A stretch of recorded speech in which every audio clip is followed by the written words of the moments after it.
a running joke in the office because Patrick, I've known Patrick now 8, 9 years, and he continues to mispronounce my last name. So at the last KAZOOcon, I put a phonetic spelling and then told him that my 3-year-old knows how to pronounce the last name better than he does. So that's why you'll hear people overemphasize the Aimonetti part. Okay, so are my slides up? All right, let's talk about CPaaS, UCaaS, and how you can leverage KAZOO to win you some business. We're going to kind of build off of what Patrick and Miriam have both talked about with where the project is going and show you kind of what the market is doing and see that if you're using KAZOO, you're ahead of the curve, but you don't have a lot of time left to build the applications that your users need to keep them sticky, satisfied, and loyal. All right, sweet. Okay, so we'll define CPaaS and UCaaS. Ron just asked me what they were, but then he said he wasn't going to listen to my talk, which I can see he's not. So we'll define them just in case anybody hasn't heard them. We'll see why they're important. We'll see what's happening in the market with how those things are going. And then we'll look at KAZOO, what parts of KAZOO are sort of the UCaaS versus CPaaS stuff. And then we'll do some concrete examples that we know of that people are using these technologies for, and then also some brainstorming just to hopefully wet your whistle and get you thinking about how you can service your customers better. Okay, so we all know telco, tons of acronyms. It's extremely overwhelming. I do not have a telecom background, so when I first started at the company, it was like 3 months of just brains melting out of my ears trying to figure out what all of these acronyms were. Hopefully, we'll just keep it simple. So CPaaS is Communication Platform as a Service. To put it simply, it's APIs, right? And in this case, there's a number of APIs specifically to a CPaaS type service. The most notable being the ability for you to be able to control a telephony platform via API without having to have maybe the low-level detailed experience with working with SIP and other telco type technologies. So hopefully it's a simplified and more modern way of interacting with the phone system. Okay. The other thing that sort of typifies a CPaaS offering is to have real-time events. So it's all well and good that you can control how a call gets processed each time. I'm awake. I was also awake at 3 o'clock this morning because my 1-year-old gets up at 3 o'clock to nurse, and so I've been up for a while. Right, real-time events. So it's all, this is good. All right, icebreaker. So real-time events. Call in the system, you need to know where it is in the system. Has it been answered? Has it been bridged to somebody else? Has it joined the conference? What are they doing in the conference? And then, did it hang up? And if it did, why? Was it an expected hang up? Was it an abnormal hang up? Right? And so those are types of information that are important to know. We heard about WebRTC with Slack. That's become very popular. With a CPaaS solution, it's important to have a WebRTC offering because it allows you to do a 0 software install and have a phone available and have a dashboard available and have an experience available to your customers. And they don't need to download anything, right? That's huge. That's such a departure from sort of the typical, you have to develop an app and then deploy it and hope that they have the right version of Windows running and hope their antivirus is not messing with things, right? All these fun issues. And then finally, like I kind of alluded to with not needing to know telco, it allows you to do easier PSTN integration. How many people know what PSTN stands for? Okay, a fair number of us, but you know, especially with like the younger generations. Now I'm past 30, so I can say that, right? But if you ask like our JavaScript engineers, they're like, PSTN what? But it simplifies life, right? You don't have to know how to deal with the PSTN. You don't have to know what SS7 is or any of that kind of stuff. It simplifies it. It lets you work at a higher level of abstraction. And so that makes, hopefully, for a faster development cycle. Some of the leaders that you probably have heard of, Twilio, Nexmo, and other O-suffixed companies, they provide these types of services. But it seems that the SMS portion is what a lot of people, at least from what I can tell, is what a lot of people leverage on those services. And the voice offerings are kind of meh as far as what you can actually build on their services. But the WebRTC component, especially in the early days of all of this CPaaS stuff, was a big differentiator. Now it's kind of less so because everybody's kind of woken up that, yeah, okay, we need to have WebRTC in our offering. Okay, so not lying, there's like literally one offering that doesn't end in O, and it seems like everything clusters around these types of naming schemes. So anyway, okay, so when you compare CPaaS vendors, for the basics of call control and eventing, they're all pretty much the same. There's not a lot of differentiating factors in the core sort of components of controlling calls and getting events out of it. So what are some good questions to ask of your CPaaS provider should you want to really dig in and figure out what's going on and how they actually provide their service? So the big one is, where are their servers located? And not just their voice servers, their API servers. There are providers that have voice servers around the world, so they say, but they don't actually. There are also providers that do have voice servers around the world, but their API server is in one geographic region. And so when you're in the intercontinental links, and you have to do that every time for a call because they're in Sydney and your API server's over in the US still, you know, that's a lot of latency that you're adding to controlling your calls. And it makes for a very bad experience. Are they using AWS, Google Cloud, things like that? Those networks generally are not tuned for real-time voice and video. And so you're going to get weird intermittent issues with audio quality, call quality, things like that. Do they have their own data centers? That's interesting. But do they have proper backhaul? Do they know how to configure a network? Do they have actual, do they just put a Linksys router in there and call it good? Or are they, going with a professional networking stack, right? These are the questions you need to ask. Do they have sufficient bandwidth to make it work? Okay, do they have geo-redundancy? Hopefully Hurricane Sandy is still kind of in our minds as far as how it impacted the internet that day when, all of our distracting websites were gone and we were so productive. It was the worst, right? Do they have the geo-redundancy so that if the Eastern Seaboard gets wiped out, you can still make phone calls in the Midwest, West Coast, and elsewhere, right? Those are things that you need to ask and that maybe you wouldn't think about initially. And then finally, are they just a reseller? Bandwidth has some pretty good APIs, and there are some CPaaS providers that basically just resell the bandwidth API, and they just put some lipstick on that pig and call it good. So things to ask. From the technical perspective, how granular is their data? Some providers, when the call hangs up, you just know that it hung up, but you don't know why. They just hung up.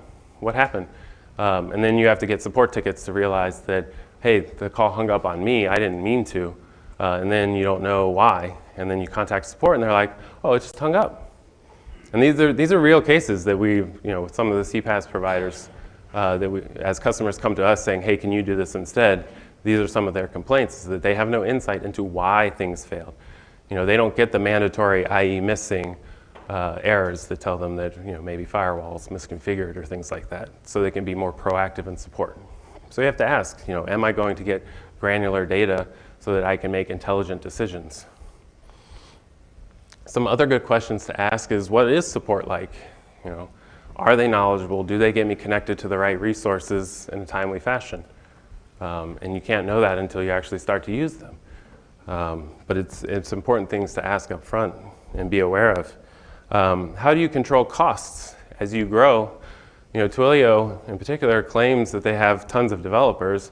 What's the actual spend per developer? It's not a lot. They have a couple whales, and then there's a very long tail of people that do demo apps, and then that's kind of it. And they might do 100 minutes a month, right? That's not very interesting. But as you become the whale and you expand, how can you control your costs, right? You can't bring your own carriers to some of these providers to control your costs. You can't bring things in-house more. and run more of it in-house, right? So these are things you need to think about with your growth patterns and what you expect to have happen. Can you have that control? How open is the platform to extension, right? Can you contribute to it, or can you pay for new features to be added that are going to be helpful? And then on top of that, can you work at the right level of abstraction? Most of the CPaaS providers give you very basic things like the ability to play a file, the ability to take text and say it to the caller, and the ability to connect you to phone numbers, right? Can you do voicemail, or do you have to build that from scratch? Has anybody ever built a voicemail system? Okay, a handful, not many. You think about it, you're like, voicemail, that's easy. You just take a recording, no big deal. But then you start to think about it, there's a lot involved in providing voicemail. Is that the best use of your time? Or does your provider provide you a voicemail box that you can use? And so hopefully there's a theme that like, hey, maybe KAZOO kind of already does all this stuff for me, right? But these are important questions to answer, and is it germane to what you want to get out of your CPaaS provider? So that's what I'm trying to get across here, is that you need to ask these questions, you need to have the hard talks with, where do we expect to go with this? And can we serve our customers the best with sort of these basic API sets or with something more advanced? And then there's the brass ring, like why do we care? CPaaS has grown tremendously and is expected to continue to grow. There's a lot of opportunity here, and it's yours for the taking. You have the tools in KAZOO to do that, to take advantage of it. Okay, so now UCaaS, Unified Communication. It kind of started back with Cisco. It was expensive and clunky. I was not around for this, but I'm told that in the 90s, you bought a server that did voicemail. You bought a server that did trunking. You bought a server that did conferencing, and you hoped you could wire them together and make a service that worked, right? That was UCaaS of the 90s, and it was super expensive. There was a lot of hardware, and it sounded painful, right? We've gotten better. Hosted is here. The data center is the new telco. IT doesn't need to know. You can outsource that until it makes sense to bring it in-house. So the hosted movement has been good. I'm trying not to call it the cloud because that's a terrible term, but the move to the cloud has enabled a lot of these services to bring more and more value across more and more customers. Well, you have a UCaaS solution in KAZOO. Some of the typical vendors you might see, hopefully we're familiar with them. They did not go with a naming pattern. I'm really disappointed, but so it goes. Okay, so hopefully we're all familiar with UCaaS because that's kind of where things have been going. CPaaS is kind of the new acronym on the block. Okay, so why does that matter? So you have phone systems moving to the cloud for your UCaaS stuff. You already have computer telephony integration if you're from the 90s, CTI, and that's moving to the cloud. So now your CPaaS is in the cloud, your UCaaS is in the cloud, and everybody wants everything to link, right? You want to be able to do phone calls in Slack.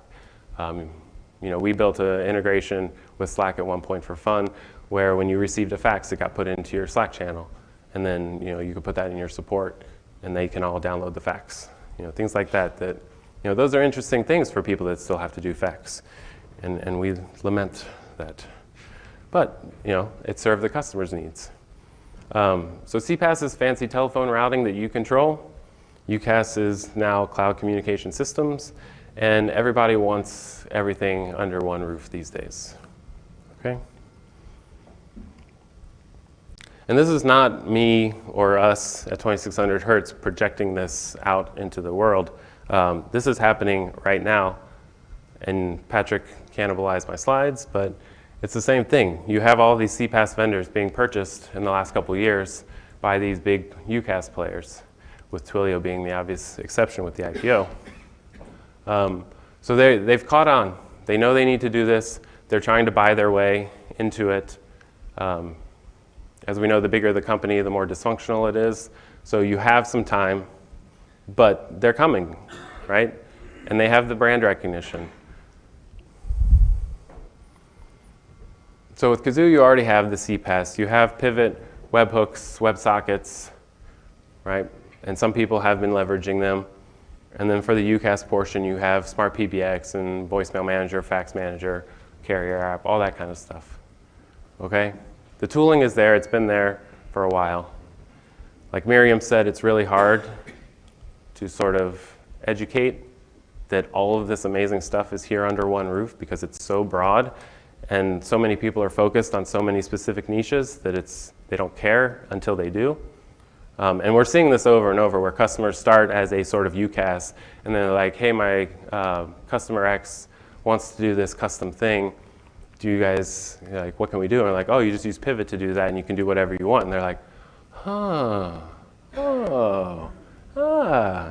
right? They can encode their custom business logic and they don't need us to write anything for them. They can do it themselves. Okay, so why now? Why does it matter? As I've said, KAZOO has been there. It was sort of unintentional / intentional. We kind of just, that's how we decided to build it. And then now the industry has kind of caught up and we're like, yeah, that's a pretty cool way to build things. So let's all jump on the bandwagon. So despite all of our growing pains, we actually have been trying to push the boundaries of what's possible, trying to be ahead of the curve where we can. And now I think we're at a point where the platform is in a state that it's bearing that fruit for us and for you ultimately to serve your customers better. Okay, so what's the opportunity? You have the ability to make your customers more loyal and satisfied by giving them solutions that are tailored to their needs. Building something that does not exist today that they can't get elsewhere, so they can't or won't or don't want to leave you. There's a number of people in the audience who I know that are huge champions for us, and we love that support. You can provide that to your customers, where they go out and champion you to their contacts and say, look, these guys built this for us, you got to go talk to them. And then you guys get to bask in that glory because under the hood, you've got all these amazing APIs that you can leverage to continue to build new and interesting things. Okay? And there's money to be made there.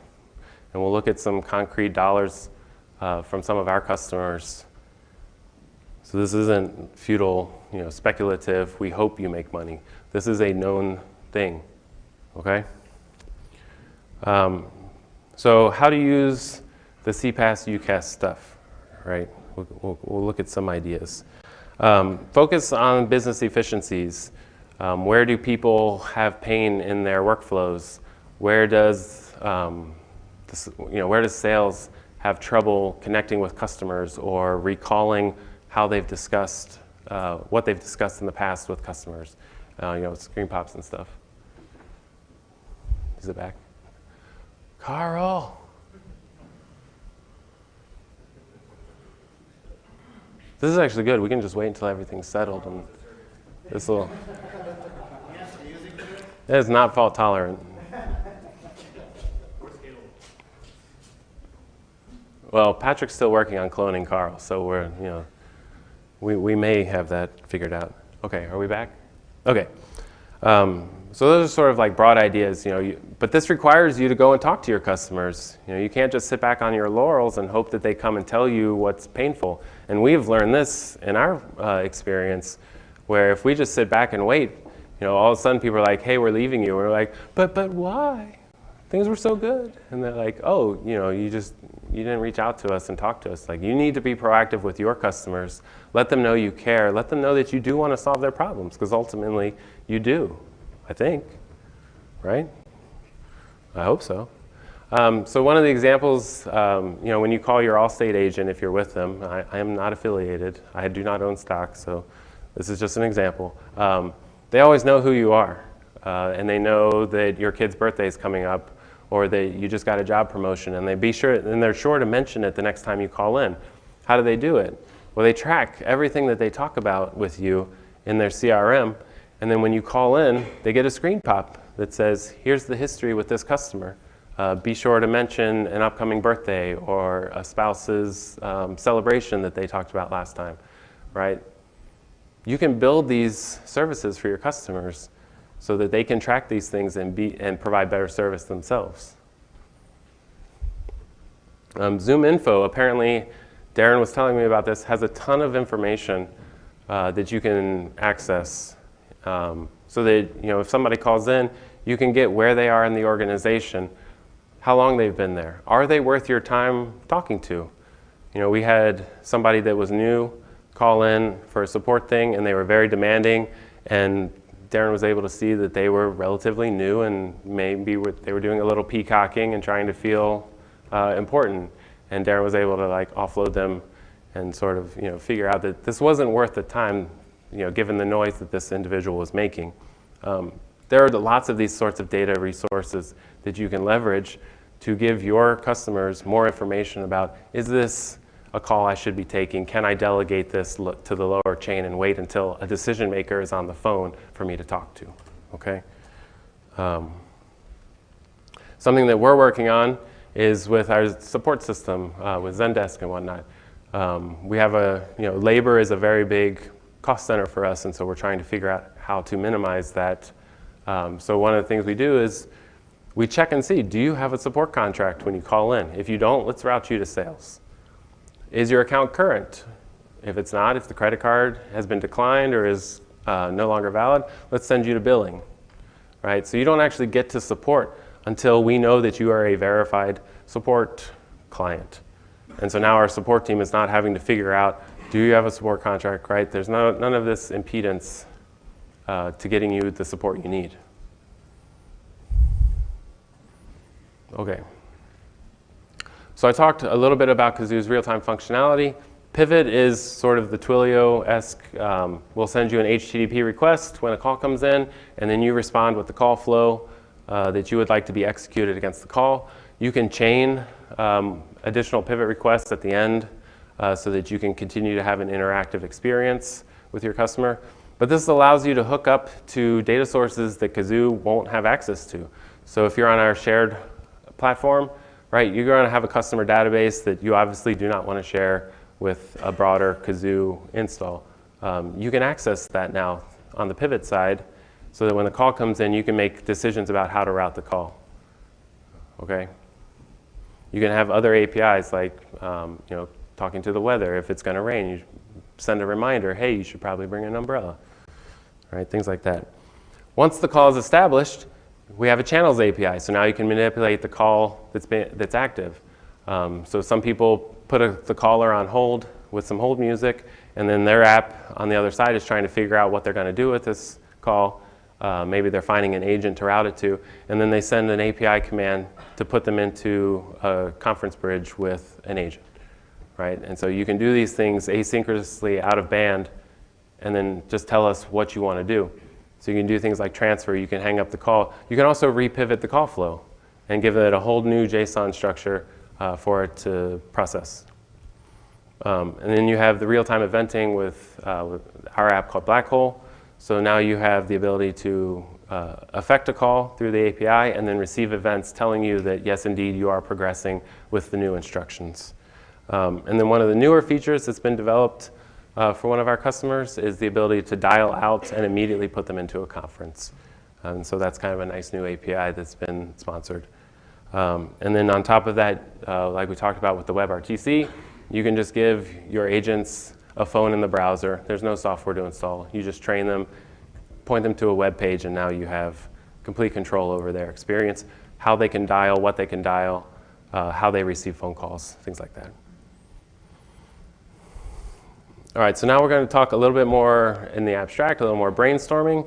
And I would love, after the talk, to hear more ideas and kind of give you some guidance on things to look for in the platform that could maybe help you achieve your application ideas. So some of the things is industry specific. This is actually Graham from a company in Canada was telling me a couple KAZOOcons ago about what they were using it for.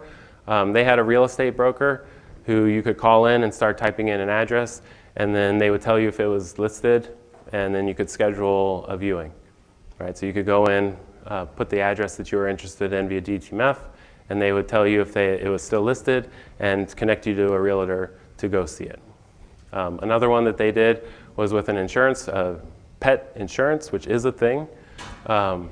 they had a pet insurance company where you get a membership card, you could call in, enter your member number, and then they would connect you to a vet, so you could do like a really quick triage on whether you should bring your cat or dog into the vet, right? And that was an additional service that they provided on top of just the insurance itself.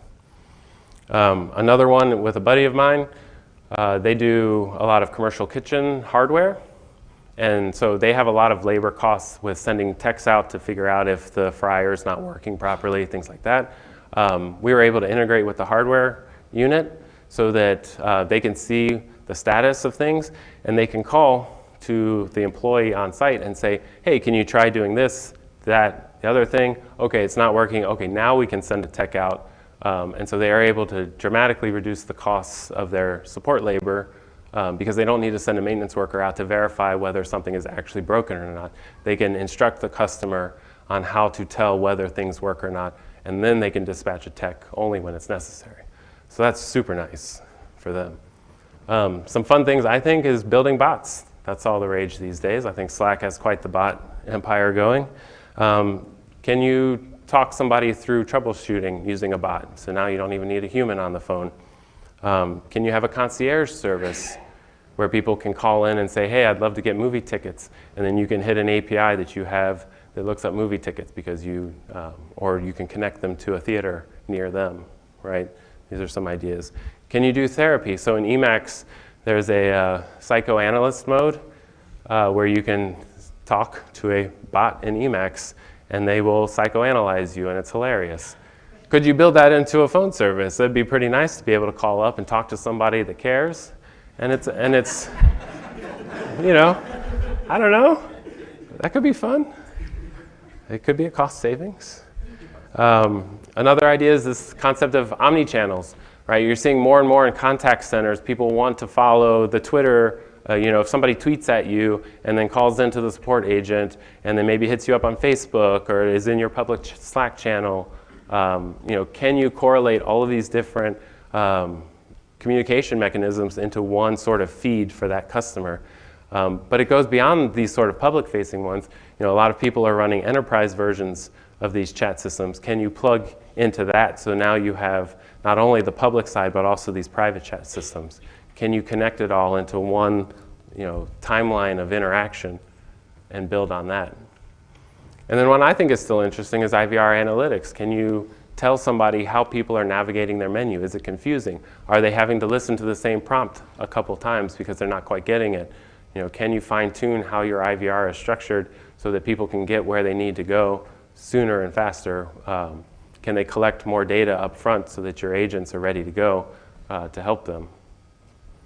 All right, these are just ideas that I came up with. And obviously I hope that the wheels are turning and you're like, you know, I've got a couple customers that could really benefit from X, Y, Z. Some more ideas. The gig economy is huge right now, right? With drivers and TaskRabbits and whatever else that people are doing with their spare time.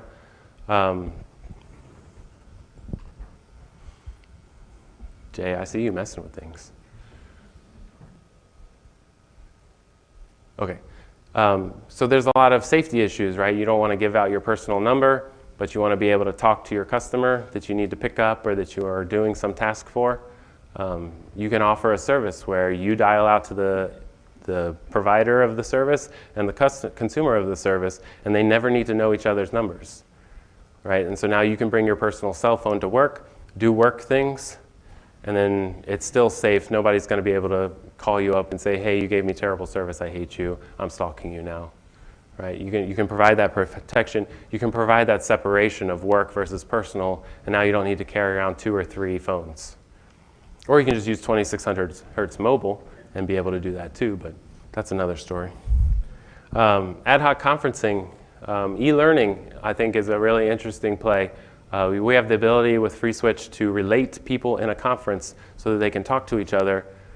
So one of the ideas is that you can have the teacher talking to everybody, they're all muted, and then when it's time to break out into small sessions, still in the same conference bridge, you just relate the people, and now they can talk to each other, but you're not hearing all of the other conversations. And then you bring everybody back when that pair up session is done. I think there's a lot of opportunities there. social sites, dating, whatever, the ability to communicate with each other, to actually hear a voice on the other side in a way that's safe, and that you don't have to give out your personal number to start texting people and seeing if maybe we should meet up and talk about blockchain or whatever the kids like these days. I don't know. And then compliance, hopefully Joe's going to tell us all about taxation and all that good stuff. But can you offer services to your customers who might have complex taxation stuff that they need to work through, and that calling is part of it? Financial services has a big compliance component where they have traders that do things on their personal cell phones that aren't tracked, and that's very not okay. Can you build a service maybe using 2600 hertz mobile so that you have control of the phone too, but just in general where you can control these things and you can provide that compliance, that encryption, both in flight and at rest for them.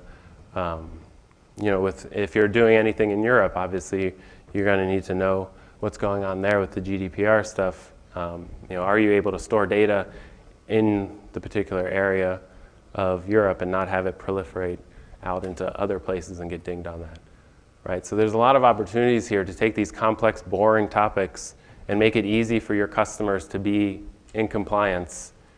And man, are they going to love you for that. Okay, so am I just blowing smoke? Is this real, or is this just fantasy? I guess it's fantasy, because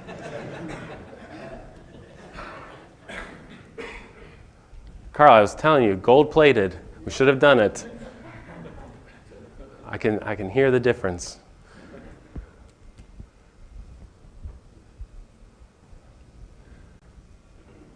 So, anybody know any good jokes? Okay. So these are a couple of customers that I talked to get some actual data on. Consider the vanilla VoIP line of 1999, right? You offer typical PBX services on top of that. You can go anywhere for that, right? There's nothing about that offering that makes you better than your competitor. Okay, so what are some things that you can do? We have a financial services company. They took an open source soft phone. They put a really slick UI on it. They overlaid very basic services on top of that. $89 a pop, right? Who wouldn't like to sell phones at $89 a pop? And they eat it up. They sell like hotcakes, which are delicious with real maple syrup. A food chain, franchise food chain, one of our customers has an in on that. Similar thing, they built some reporting and notification tooling on top of it. They have 3 phones per store that they sell at $33 a pop, and they have over 500 stores. This is an offering that, who wouldn't like $50,000 a month in revenue, right? And they spent a little time up front to develop this for them, and now every franchisee that they sign up, it's boom, this huge boost in revenue each time.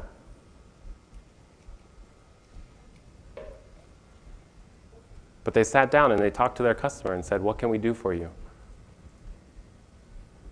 So the customer's happy. They've got stuff that doesn't exist in the market, and they're leveraging it to be better themselves. And then our customer has sold service at a premium price.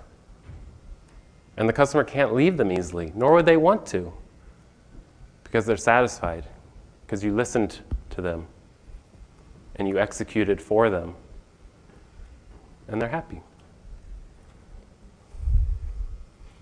So hopefully, when it comes up, you'll see that this is a bit of a carrot and a stick talk, and I have an awesome clip art of a carrot with a stick, so imagine it. So the stick is, you have to get off your keisters and talk to your customers. You can't sit back and hope they tell you how you can help them, right? You need to be Jerry Maguire. Help me help you, help me help you. Be annoying. Go on forums. If this is your particular type of customer, go on the forums of your competitors and see what they complain about. And can you address their pain point and take their business, right? The carrot is there. for you to enjoy. But you have to work for it. And know that the big guys are coming. They've been clued in now. CPaaS is what they need to add to continue to be competitive. And they've done it. They've purchased these companies for a lot of money. And they're pouring a lot of resources into this. So, scary. But you also have, hopefully, familiarity with KAZOO and its APIs now that you can start to think more creatively and go out and win you some business. Because again, in this case, the rising tide lifts all boats. When you succeed, we succeed, and the project continues to go. And I can put my kids through college, and that would be great. All right, thank you.